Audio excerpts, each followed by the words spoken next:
안녕하세요. 100세 시대의 상식통입니다.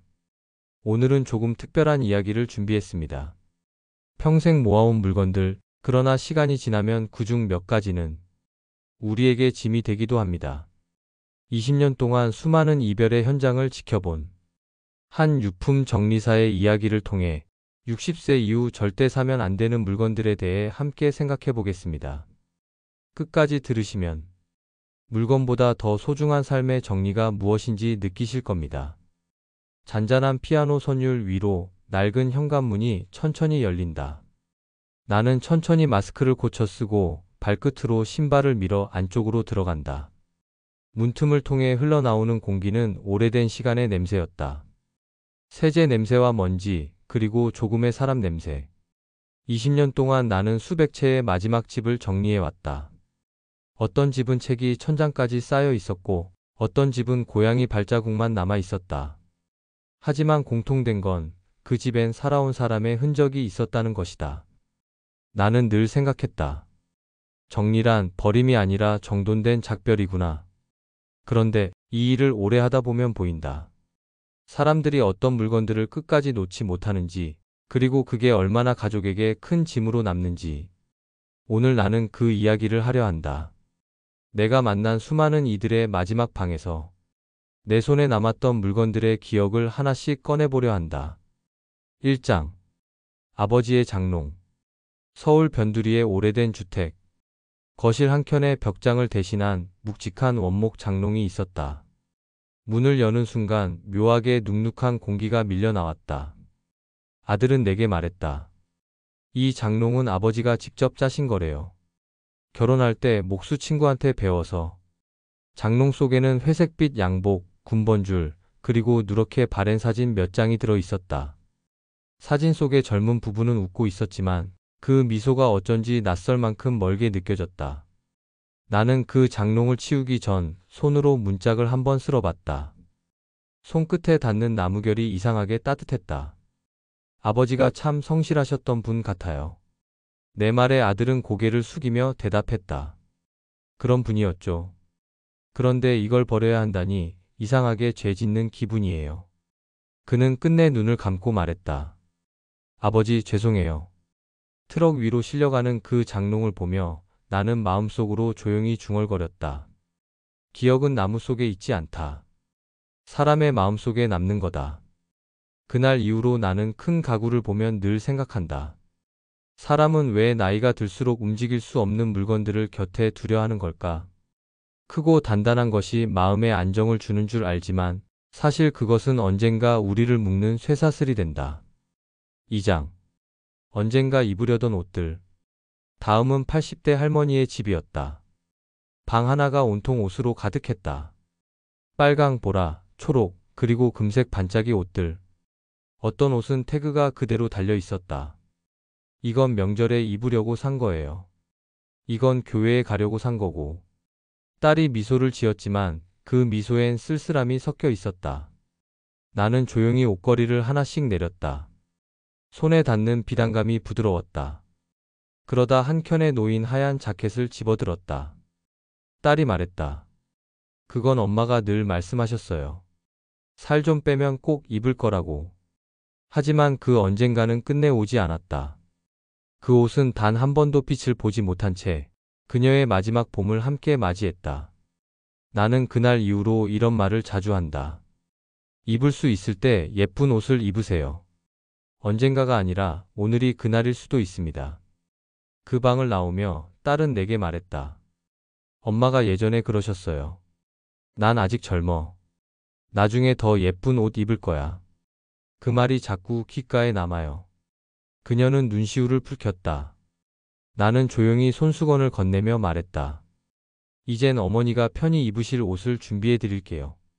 작은 말이었지만 그 말에는 세월의 무게가 실려 있었다.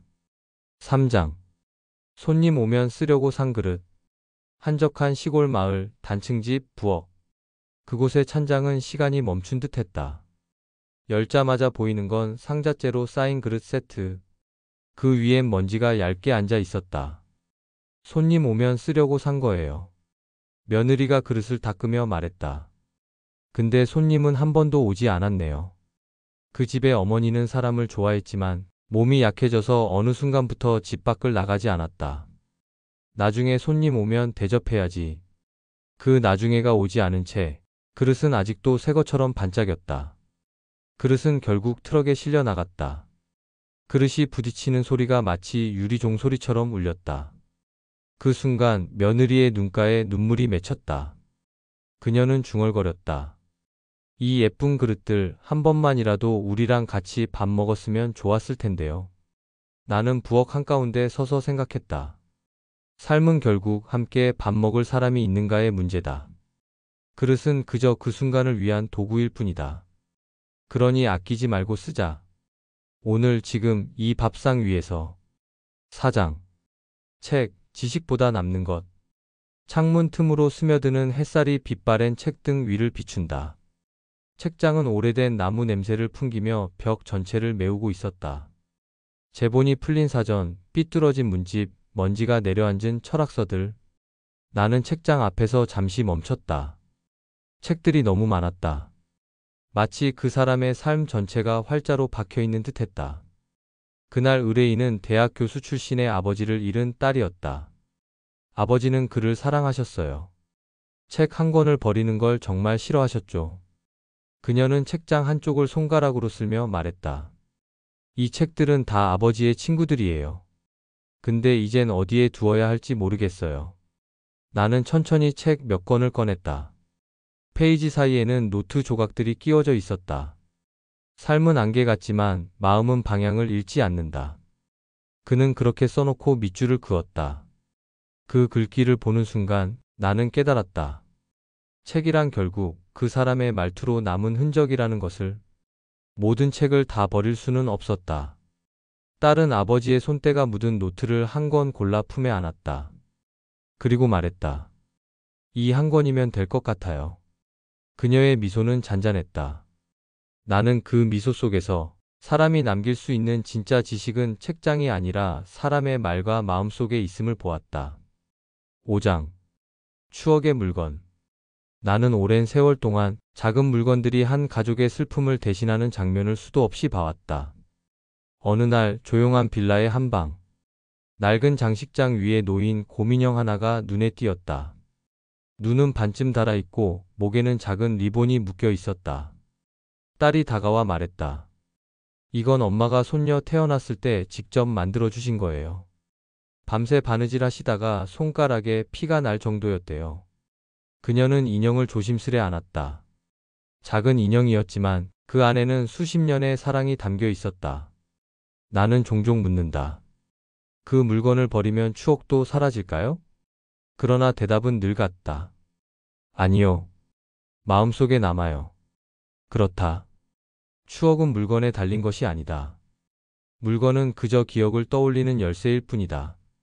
하지만 너무 많은 열쇠는 마음을 무겁게 만든다. 나는 조심스럽게 말했다. 몇 개만 남겨두세요. 가장 따뜻한 기억이 담긴 것 하나면 충분합니다. 딸은 인형 하나만 손에 쥐고 나머지를 상자에 넣었다. 그녀는 작게 웃으며 중얼거렸다. 엄마가 이제는 조금 가벼워지셨을 것 같아요. 6장. 반짝이지만 따뜻하지 않은 장식품. 어느 집은 벽 한쪽이 유리 진열장으로 되어 있었다. 그 안엔 도자기 인형, 유리 공예품, 크리스털 꽃병들이 빼곡했다. 햇살이 비치면 반짝였지만 그 반짝임 뒤엔 오랜 시간 쌓인 외로움이 있었다. 그 집의 아들은 말했다. 엄마는 매일 이걸 닦으셨어요.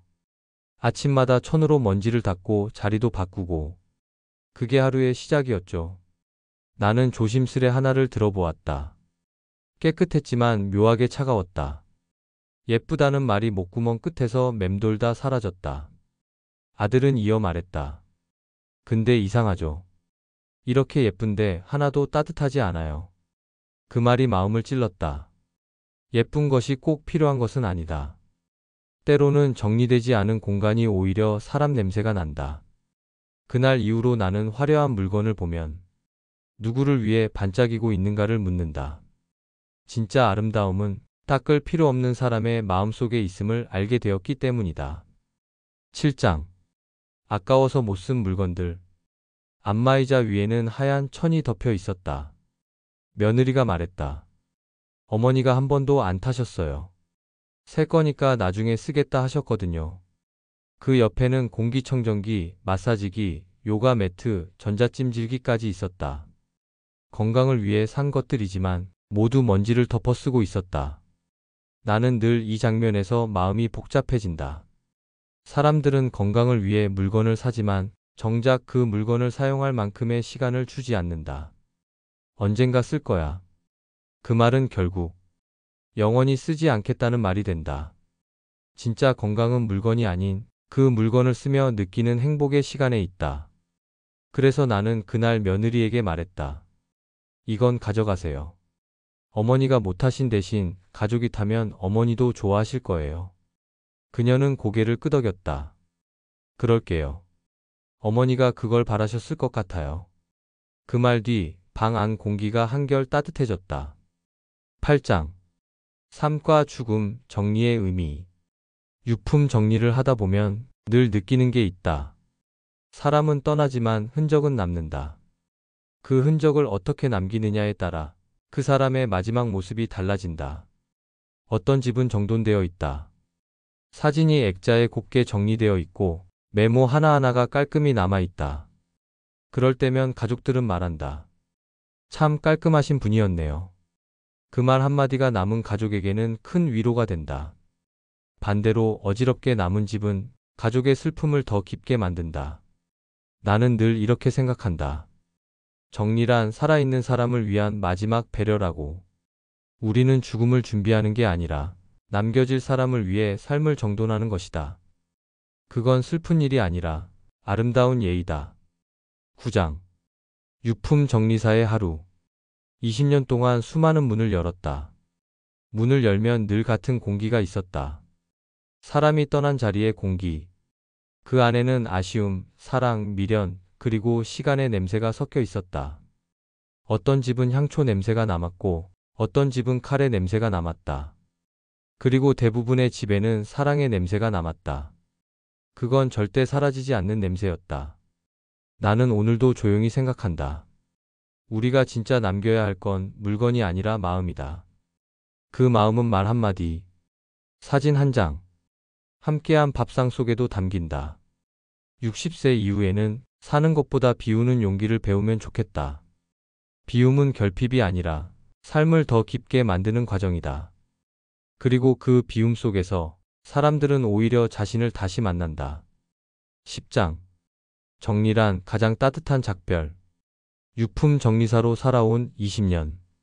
내가 본 건 죽음이 아니라 살아있는 시간의 흔적들이었습니다. 남겨야 할 건 사랑이고 버려야 할 건 미련입니다. 그 사실을 알게 되면 정리란 결코 슬픈 일이 아닙니다. 그건 가장 따뜻한 작별 인사이니까요. 물건은 떠나도 마음은 남는다. 60세 이후 절대 사면 안 되는 이유. 남은 생은 가볍게, 기억은 따뜻하게. 여러분, 지금까지 100세 시대의 상식통이었습니다. 우리가 남겨야 할 건 물건이 아니라 마음입니다. 오늘 하루 작게라도 마음의 짐을 덜어보세요. 그것만으로도 삶은 한결 가벼워집니다. 이 영상이 마음에 닿았다면 좋아요와 구독으로 함께 따뜻한 세상을 만들어주세요. 여러분의 한 번의 클릭이 누군가의 삶을 바꾸는 위로가 됩니다. 저는 다음 시간에도 어르신의 마음에 닿는 이야기로 다시 찾아뵙겠습니다. 감사합니다.